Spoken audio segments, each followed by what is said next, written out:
मधुरा ऐक ना, बोला की. पुन्हा दौऱ्यावर चाललीस? हो ना, मुलांना डब्याला देण्यासाठी काहीतरी कर ना. करतेच आहे. आणि फक्त मुलांना नाही, तुमच्या पण आवडीचं करते. तर ज्यांना डिंक लाडू नाही आवडत ना, त्यांच्यासाठी ही मस्त रेसिपी आहे. तर आपण करतोय गुळ पापडी आणि त्याचे लाडू.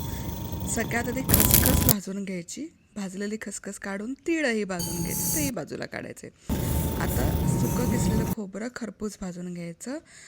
तूप घालून गव्हाचं पीठही छानपैकी भाजून घ्यायचं. सुकामेवा बारीक चिरून घ्यायचा हवा तसा आणि तो देखील तुपामध्ये हवा असा भाजून घ्यायचा. परत सविस्तर रेसिपी हवी असेल तर यूट्यूबवर आहे, गुळ पापडी बाय मधुरा रेसिपी सर्च करा, बघायला. आता हे सगळं मिश्रण एकजीव करायचं. यामध्ये गूळ घालायचा, थोडंसं जायफळ वेलची पूड घालायची. ट्रेमध्ये सेट करण्यासाठी ठेवायचं. ताटलीत केलं तरी चालेल. आ हा हा, काय कमाल दिसते, क्या बात आहे.